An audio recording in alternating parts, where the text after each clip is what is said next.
do the same format by using GoToWebinar. As you look over to your right-hand side, if you have any questions, feel free to express them over there, and I will do the best I can to get them into place, at least either in topic or at the end of the meeting in the event today. So thank you. The group that we're going to be talking to is on the line and there, and we have CH Consulting Group. We want to thank that team for being a part of this. Obviously, Contact Center Compliance, you're going to hear from them today as we talk about the TCPA. Our friends from Connect First, obviously, and the Office Gurus, which we're excited to have and helps us with a lot of our nearshore and outsourcing solutions. Ms. Christa Heibel is on the line, and Christa, if you could do me a favor and talk a little bit about some of the updates and things that are happening with your company, and maybe talk a little bit about your 2015. Thank you, Tom. Well, CH Consulting Group is a group of individual professionals that come with a varied background in operations, business development, customer experience strategy, contact center management, HR, finance. And so combined, we have over 100 years of contact center management experience, and we've been working with organizations in a number of different ways this last year and anticipate more of the same moving into 2016. Some of that work has been with startups and in navigating just getting their contact center operation up and running. We do a lot of post-acquisition merger and growth strategy with organizations, and that has included in helping organizations navigate the topic that we're here to talk about today. So we've logged as a team hundreds of hours in evaluating and demoing and researching different cloud-based technologies and solutions to help our clients navigate that overwhelming area of their business. And we're excited to be here to talk about what we think that looks like today and moving forward. Great. Thank you, Christa, and I appreciate you being a part of our seminar series throughout the year as well, so thank you for that. Our next speaker is Mr. Steve Bederman, CEO of Connect First. Mr. Steve, give everybody an update on some of the great things that are happening with you this year. Well, we, as a company, I joined the company in the fall on September 21st, and we've gone through some dramatic change management here. We're really scaling our company at the moment. So we're moving from the mid-sized company to a leadership position within the industry, and that has required a lot of, a lot of recognition of where we need to go and how what our business processes are. So we literally have taken every area of the company and innovatively added change and improvement to it so that it blends into the customer journey experience that we're looking for. So really the recognition is that everyone sells technology, but we sell how to use the technology and add value to the technology. That requires a lot of focus and attention in how do you accomplish that. And we're doing that here. We anticipate a major growth year going forward, and we have doubled the size of our development group. Actually, beyond doubling the size of our development group, we're in a very agile development approach. And within every area of the company, this is an exciting group of people. I'm happy to be a part of it, and we're ready to take on the world. Thank you, Steve. I appreciate it, and we're all excited about the new direction Connect First is taking, and I'm so glad to be supportive and helpful through 2015 and as we move into 2016 as well. So thank you. Glad to have you. Thanks. Yeah. Mr. Ryan Thurman, what's happening over there at you with Contact Center Compliance? I know you're having a lot of seminars and you're moving around the country and spending a lot of time with the TCPA, so please give us an update. So yeah, our company has been involved heavily with a lot of clients looking for solutions around compliance, of course, with some of the recent rulings, and it's always good to hear more on the technology side, what people are doing, and on the call center side, and particularly interested in today's webinar with some of the more nearshore, offshore topics and how they affect companies. So it's great to be here and look forward to today's conversation. Thank you, Mr. Ryan. Appreciate it. Mr. Dominic Leide, we're going to end with you here and give us a little update on what's going on with the Office Gurus. Sure. So the Office Gurus, we're a global provider of call and contact center services. We've been using cloud-based technology now since 2009. We actually use the Connect First platform in all 3 of our centers, which are located in El Salvador, Belize, and here in the U.S. Through the platform, we provide omni-channel support for our strategic partners in the areas of inbound customer service and tech support, as well as both B2B and B2C telesale solutions. Actually, a vast array of industries. You know, we're in energy, financial services, education, publishing, healthcare, and home services, just to name a few. And like everyone else, I'm really excited to be a part of this panel today and looking forward to a very informative discussion. Thank you, Dominic. I appreciate it. All right, so let's just go through a little quickly of what the agenda is going to look like.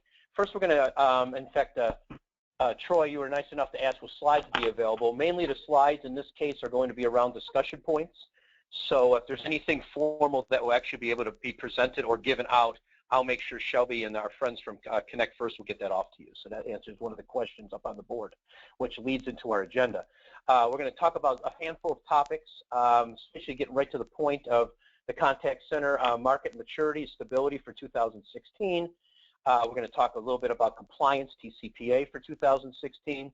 And then we're going to go right into what some of the selecting technology a vendor focuses on with customer service, and then our key takeaways and Q&A. So we'll keep this to a crisp hour, and if there's any other questions or anything, please obviously express yourself up on the right side here, and we're going to keep going with that.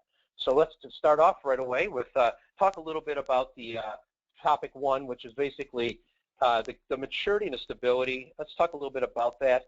Probably the first question I'll probably toss at Steve and Christa just on looking at this is, why do you think that there's been such a continued influx of vendors into this marketplace and infrastructure? Maybe Steve, you can give us a little bit of idea on your thoughts about this cloud-based infrastructure market and all these vendors coming in. Recently, one of the lead thought leaders of the industry said to me that there are 200 providers similar to, you know, with call center technology similar to Connect First. And that's, you know, you go, wow, how in the world does a company make a choice in terms of what technology they're going to use and what they can believe in? And what ends up happening with that, of course, is that either people are going for cost and you know, innovative feature sets that many people can develop, or they're going to go for stability and maturity. And that leaves about 190 companies out there just saying, what about me, what about me? So why is that? I mean, one of the reasons is that Asterisk is available to everyone. And over the years, many developers have felt that they themselves can develop the technology. What I find interesting is that developers have believed that they can develop the technology, but companies themselves don't develop their own call center technology anymore. I don't mean never, but I mean generally speaking. And it's because companies understand that use this type of technology that it still requires beyond the software, a strong infrastructure, strong stability points, the ability to meet regs and have software capable of being compliant and reasonable journey of the or roadmap of the product. And at the same time, I suppose that's the value of the world today, is that everything is accessible to everyone, and it creates innovation, and it does spur on innovation that is usable. But it's really, from my regard, it's because of an evening of the accessibility playing field. Very good. In fact, Christa, you may want to make some comments and also talk about how they somewhat try to get an edge in this marketplace when it comes to the different cloud vendors out there.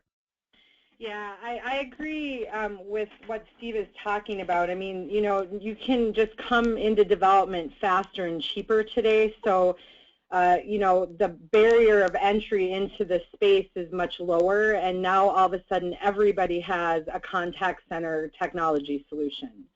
And it's exciting in a lot of ways because of the innovation that Steve indicated it encourages, but it's also beyond frustrating for the contact center owner-operator or IT department or operations team to navigate when evaluating this technology, where to really get what they need. Everybody says they do everything, and most of the security and the stability features are not there. As a matter of fact, I'm kind of chuckling at the title of this section because I don't think as a whole the cloud-based contact center market is mature or stable yet. I think you have maybe a handful of products that actually even can be defined as that in the market today. So everybody's trying to differentiate themselves from from each other. That's happening with different omni-channel and feature enrichment that Steve also mentioned. I think they're also trying to get at big data and dashboarding and reporting in a more aggressive way, which is an area we feel like these products should already be at. And also service and security. I mean, those are really big issues. Everybody says that their product does what it needs us to do out of the box, but the truth is that doesn't really happen. And even great solutions need a little bit of customization to work best for an individual contact center's processes and needs. And so differentiating yourself from a service and security standpoint are pretty important. Thank you, Sid. And I made that's very nicely said too, because of the mature market. Who knows if we're even at that mature market yet? Maybe we even haven't seen the peak on some of the exciting things that will be coming on the cloud-based side. In fact, Dominic, if you don't mind, I'm going to lead towards you a little bit since you're our contact center here. Tell me a little bit about stability and that focus to you. I mean, obviously you need to make sure you're up for your clients, but please make some comments on that. Sure. As a contact center provider, when we made the decision to leverage a cloud-based telephony platform, there were several boxes that we needed to check off, during our due diligence process. Not unlike the boxes that a potential customer of ours would check off during the discovery process with the office gurus. And stability and security, in terms of the network infrastructure, the use of multiple carriers, a documented disaster recovery and, business continuity protocols, those are key critical to a contact center's business. And they were all at the top of our list in terms of the boxes that we needed to check off before making a final decision. Fortunately for us, Connect First checked all of those boxes for us, and they've been able to deliver on those promises, which in turn, it's allowed us to deliver on the promises and commitments that we make to our strategic partners in terms of uptime and being able to deliver inbound and outbound services. I mean, at the end of the day, for a contact center, the telephony platform is our lifeblood. If that's not up and stable and reliable, we can't provide the type of experience that we need to provide to our customers and our customers' customers.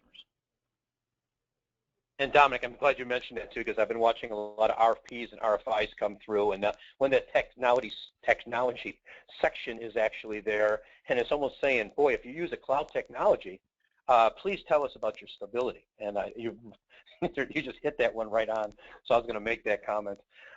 Steve, you might want to make a comment on this one too. So what are you doing at Connect First, and what are you seeing in the marketplace that some of the folks are doing to increase stability, or trying to at least make sure that people know that the cloud technology is a solid, stable environment? Well, it really comes from what Dominic said, which is we cannot always ensure that a company that uses us will be successful, but we absolutely can be the result of poor performance and delivery can mean that we can damage our customer and hurt and hurt not only his business but his employees and his customers' expectations too. So it's a big responsibility, and in that responsibility, in the cloud today, you have to make decisions that are based on quality versus cost. And I know I'm separating those two, making it black and white, that it's either stability or it's cost. And the reason for that is that you see this with many of the cloud providers, that they're offering inexpensive alternatives that are based upon level 2 and level 3 telcos and less than perfect redundancy. And frankly, we just went through a major shift into Amazon. Now, the reason we picked Amazon instead of using the multiple colos that we had in operation around the country was not because it's less expensive. In fact, it was a huge investment for our company. It's because they have the largest server farms in the world, the largest data resources, the most innovative encryption tools, and they work with you. So it took us many, many months of working with their designers and architects to develop a very repeatable, stable type of an infrastructure that gave safe failovers, and it's very costly to do that. And we didn't go into it saying we have to do something based on a cost. We went and said we only work with tier 1 telcos, and we only work with the best in the world infrastructure, and we will develop with them innovatively the most creative and potentially stable environment that we can. Then you layer in the cost, and that's just not what you're seeing out there today, and that's why the industry can never be deemed mature or stable, because until that becomes the methodology of everyone, I mean, it creates an opportunity for us in the market, but it's not a good message to send to the market. Yeah, in fact, I was going to bring that up. I'm hearing a lot about AWS, that acronym of Amazon Web Services, and I'm so glad you brought that up very quickly here, because I could hear some of the benefits on it. I just wanted to make sure, as people talk about what we'll see in 2016, when you did a good job in doing that, and you mentioned the how that will bring stability. What other benefits does it bring? Is there any other functionality benefits? From AWS, you mean? Yes. Yes. Well, certainly, yeah. I mean, encryption is a big one. There you go. Data management, meaning data storage, being able to retain data for the lifetime of a client versus just warehousing that data, forever. These are huge possibilities that you can always do this, whether or not you're with AWS, but with the convenience that AWS offers, you're storing, as an example, your recordings and your data in the same environment that Amazon is storing their own. So obviously it's going to be at the handled at the top of the line. But don't minimize encryption, because encryption is obviously, compliance is critical, and they have the best resources in the world that we have access to. I'm sure that'll strike a couple questions for us at the end of the call, Steve, so thank you for doing that. We're going to move to topic 2 as we're moving through, and I thought this would be nice to roll. Compliance in 2016. Ryan Thurman, if you don't mind, I'd like to just ask you, what's happening with it in general coming out of 2015? What did you see, and what do you see for the new year? So for 2015, we actually pulled some information together to take a look at which kind of states are really where you see the bulk of the TCPA filings. And so we actually found that, not to most people's surprise, California, where I am, we're in the top spot again. And then we got California, Florida, New York, Pennsylvania, and Illinois. So those are the top states really where you see the most actual professional litigants. And then we also see, we looked at it versus population, and so that actually, the top one goes to Washington, D.C., when you factor in the number of people. Number 2 was Florida, 3 was New Jersey, 4 was Pennsylvania, and 5 was Nevada. So you definitely want to make sure that those states, you really have not only good TCPA practices, but compliance in general. California, we get a call recording law that you get a lot of lawsuits under. So I thought it was pretty helpful information, because we get asked that all the time. So we finally kind of were able to take a look at our own litigant ID information which we're scrubbing on, as well as some of the filings and put that together. So going into 2016, you're going to see more lawsuits. I mean, everybody knows that. That's not a surprise. But what is interesting is the cases that are before the Supreme Court and how some of these rulings are going to take place. So you got the SCOTUS ruling in Gomez, which would end class cases by settling off the named plaintiff, which would be good if that goes through, so you can avoid these kind of massive, unending, like Steve's saying, it's just never-ending type of data. It's a never-ending amount of potential damages with class action. And then the Spokio case, that's one to watch. And then the other thing would be if somehow the Republicans win the office, there could be a shakeup on the FCC commission. So that would change things, because right now it's slanted one direction. And Ryan, if you could take a little bit more time, I know you mentioned just a second ago about this class action piece. How can a company or some of our folks that are listening today really keep track of all this action going on, and how much momentum, how do you keep track of all this momentum, what's happening, and they don't want to be a part of a class action lawsuit, so how can you see the trending going on? How's that work? Well, you know, one of the things that I do to follow trends is just follow the right hashtags on Twitter, because if you follow like TCPA or CFPB, you'll see a lot of their activity because there's a lot of industry news about that information, so that's pretty helpful. And so one of the things is to really kind of track all the different agencies and what they're up to and get on their news releases, because then you can get it firsthand. But one of the things that I think caught people maybe not aware is what the CFPB has been doing with class actions. They have a movement right now where they want to take away the arbitration clauses that companies have embedded in their agreements, so that you have some. They want to take away basically the main protection that most attorneys I know recommend. So that's another thing to watch. And then, you know, we're looking at, you know, pays folks like us that are kind of doing blogging and covering the various issues, because it is kind of difficult to kind of keep track of everything in one place, for sure. Very good. I think I got some questions coming in for you, and I'll save some of those for the end there. But before I leave this topic, Steve, I know that Connect First has the TCPA safe mode. I know Ryan probably likes that as well.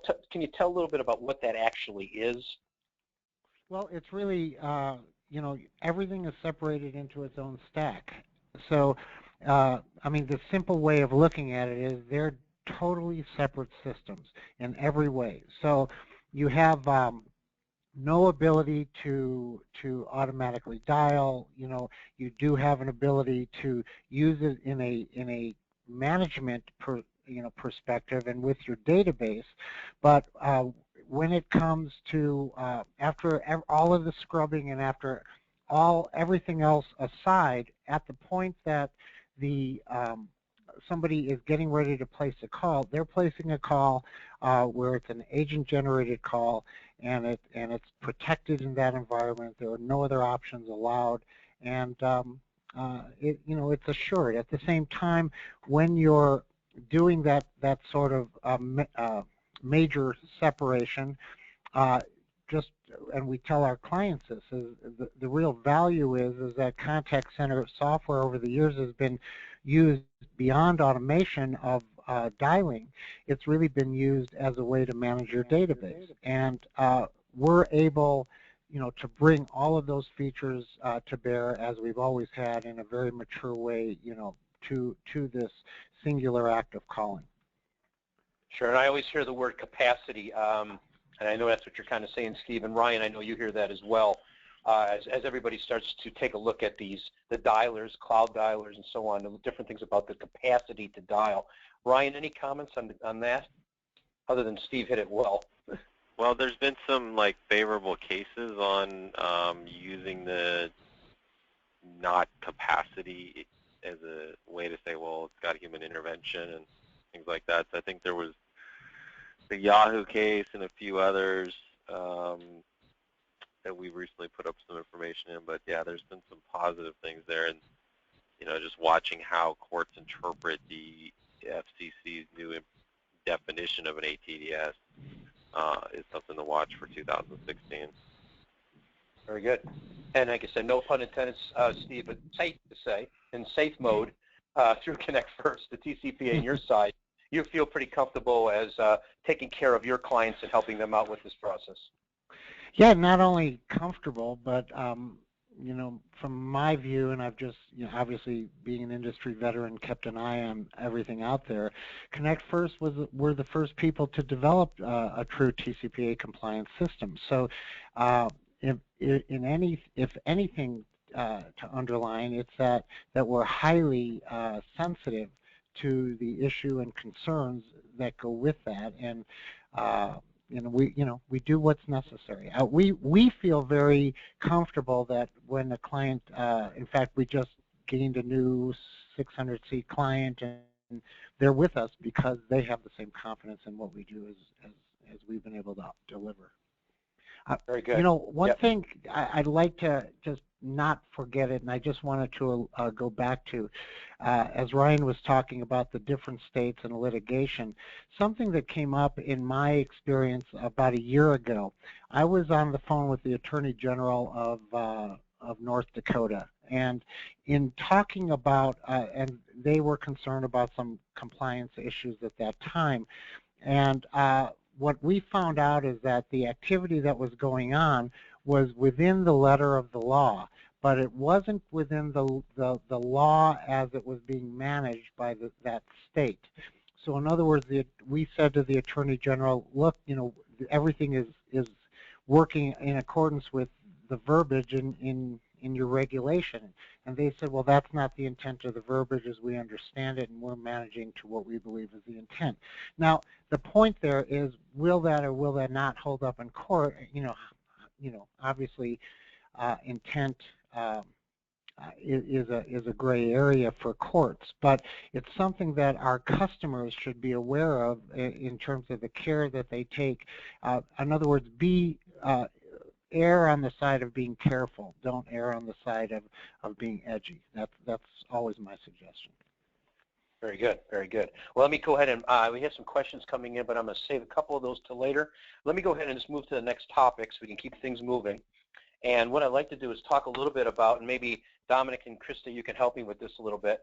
Why is it important to select the right technology vendor that focuses truly on customer service?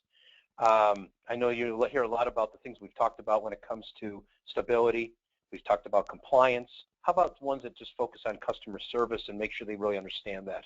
Comments? Sure. Sure. I'll jump in there. Okay. I do that anxiously, actually, because I alluded at the beginning of the call to the time and hours that we've logged as a team in trying to navigate and understand this market and the players in it and the options for our clients.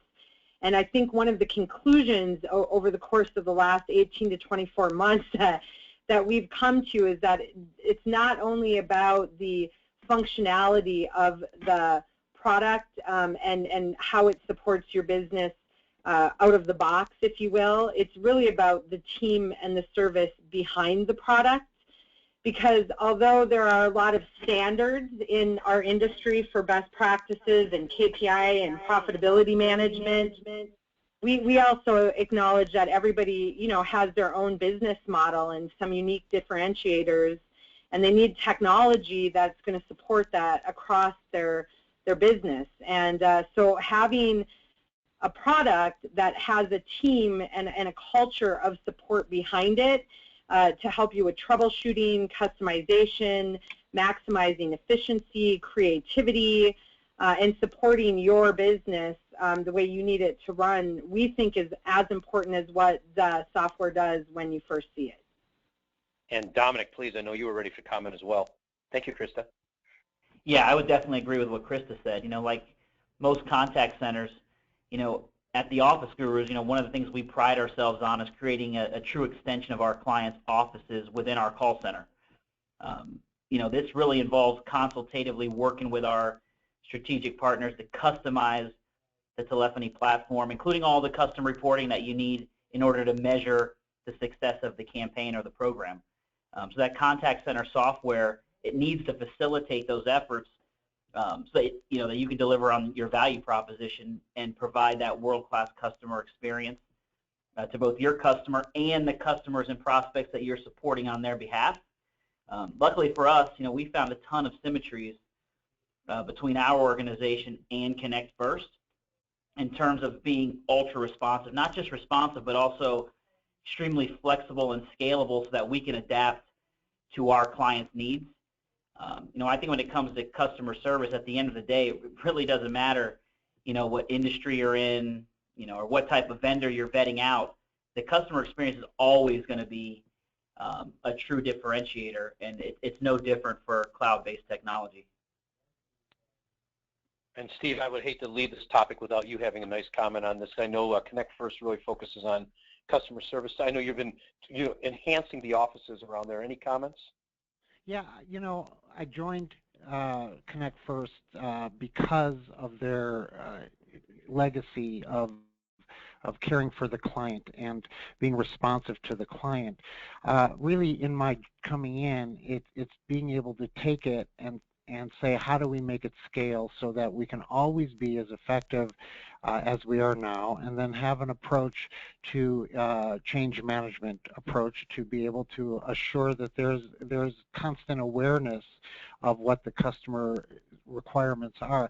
It's an interesting question because in spite of the many methods of caring for customers, at the end of the day, it's about taking the time to listen and then doing something with the information and that you've gathered in an effective and manageable way.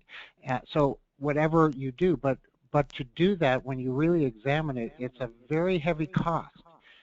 And companies give a lot of voice service to customer embrace, but you really have to examine those companies to understand their methodology to assure it. So if 9 out of 10 companies say we care about our customers, that's great, but to me it's about us saying we care about our customers and let's show you how we care. And that requires building strong process and investment, in that area. Very good. Okay, we'll move off of that topic and we'll go right into a kind of finale and key takeaways in Q&A. I had some nice questions that came through here.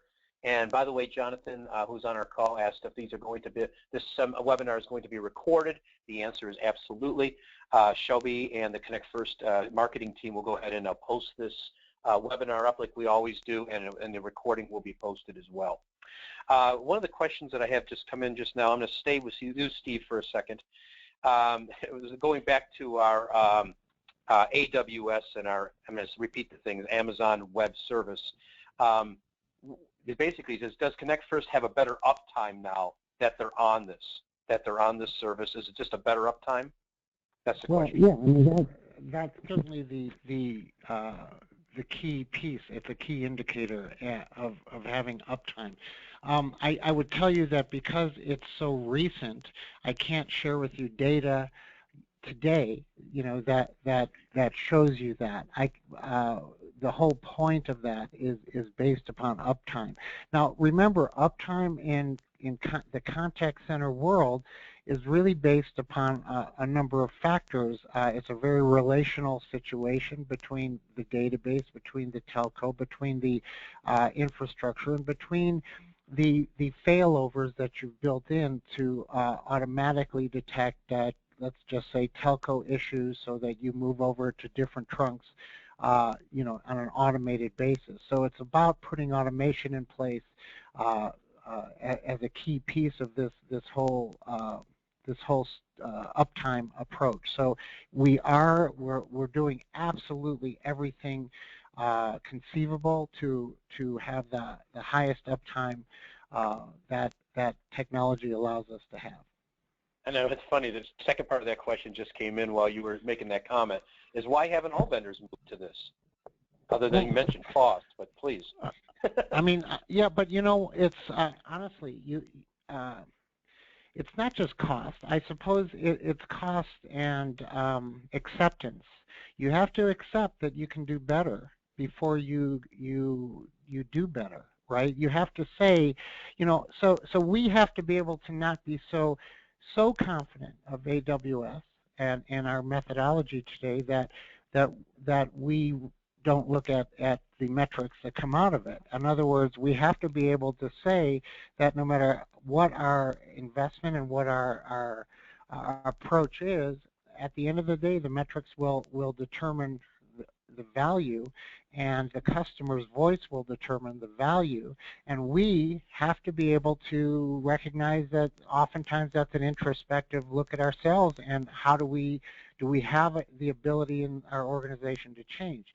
And that's a hard one for many companies to do, especially when they have many of the largest companies in corporate America have a lot of movement in their management teams and in their executive teams. And when that movement happens, it limits that introspection. And so there's so many dynamics that go into answering that question. I hope that, at least I've given you something, some food for thought there.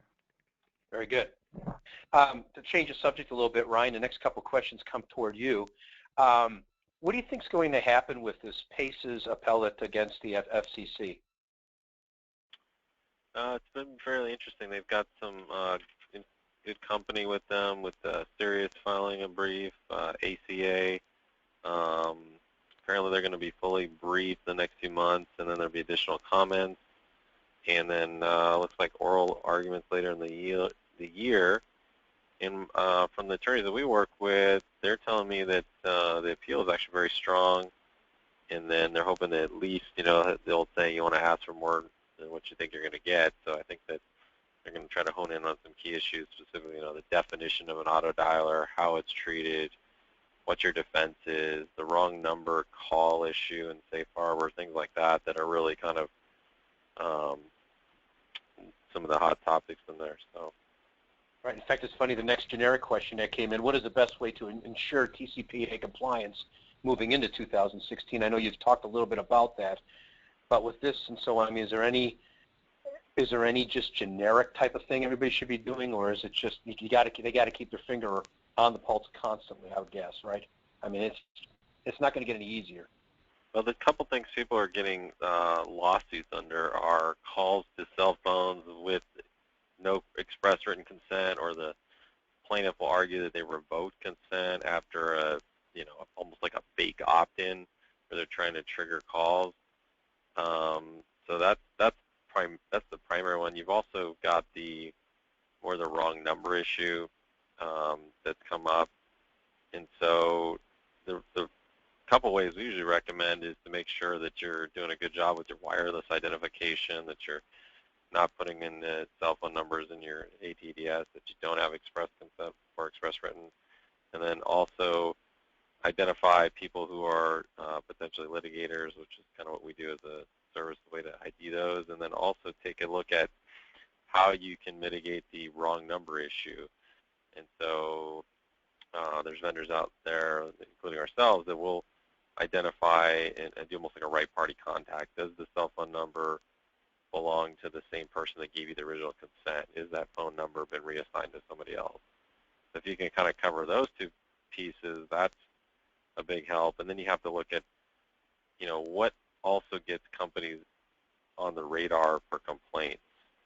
Calling too early, calling too late, not offering refunds, being rude, calling multiple times, collections calls, other verticals where people are just generally not receptive to calls. So that's usually what we've been kind of advising our clients, to make sure you have a good compliance attorney, make sure you talk to your dialing company, figure out what they're offering, what kind of integrations they have, how they handle it, what liability they cover. If you're a seller talking to potential call centers to outsource work, same thing. You want to make sure where that liability stands and what processes they have in place that they can document. Yeah, in fact, thank you, Ryan. If I can just add to that from a contact center perspective, I definitely agree with Ryan. I think you need to partner with a good compliance attorney. You need to have a reputable company like Ryan's that you work with for all of your scrubs and cell phone, line identification scrubs and your 15-day scrubs and your 30-day scrubs, everything you need to do to make sure your lists are clean. Then you have to have a good internal compliance department. you have to be very familiar and stay abreast of the telemarketing sales rule and all the changes that come with that, and the state and federal do not call rules, and the state rules as far as calling on holidays, and the curfews for when you can call, and what time you can start calling, what time you have to end calling, what the rules are on Sundays. Even though we have nearshore call centers, because of the fact that we're a wholly owned subsidiary of a publicly traded company, we have to follow all those rules. You, as a call center today, you really have to become an expert in all the rules that surround telemarketing. You just don't have a choice. The risks are just too high. Very good. In fact, Steve, actually a comment came in from your side. It goes, does Connect First work with lawyers to ensure compliance of the TCPA solution? Well, when we're not running away from lawyers, sure we work. No, I'm kidding. Yeah, I mean, we do. We get. Here's how we do it. We to assure we're protecting our customers. We take our software and any upgrades to our software into a certification, and we use companies that to certify our software that are that give a level of confidence beyond our own confidence. Within that context of going through those certifications, there's an engagement with compliance attorneys, and so we keep an open door with attorneys. Our own attorneys have compliance compliance information available to us. We look at everything, but I'll tell you, there isn't an upgrade that you can do in this business today that shouldn't go through a certification process as a part and parcel of the release of that upgrade. Right. Good. Let's see here. What I think we could probably do next is I'm going to go ahead and thank you for putting that slide up with everybody's information.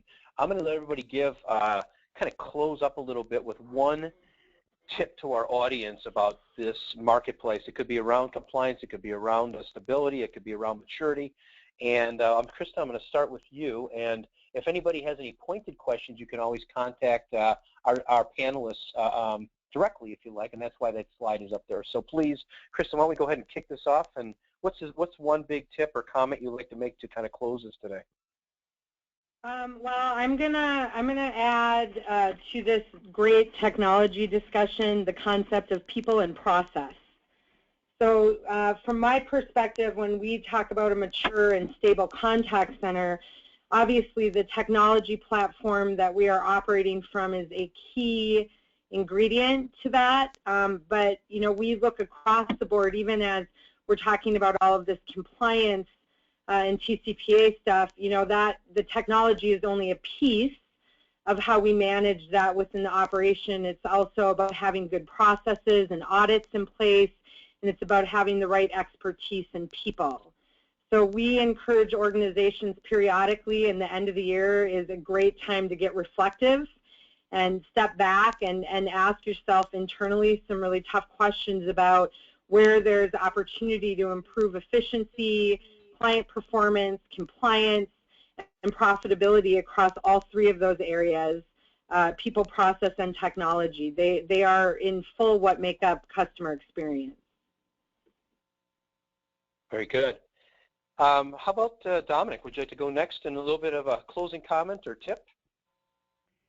Yeah, sure. I mean, I think Christa just hit the nail right on the head. I mean, all three of those components are huge to this topic. I think at the end of the day, from a contact center perspective, you need to find a partner that you can trust. That's a good match for your organizational culture and the type of customers that you're supporting. And if you can do that, I think these other things, as long as you internally have the people and processes in place, you can make a cloud contact center software component work. I think this was great. This is a great session. Very good. And Mr. Ryan, one tip or closing comment from the compliance side?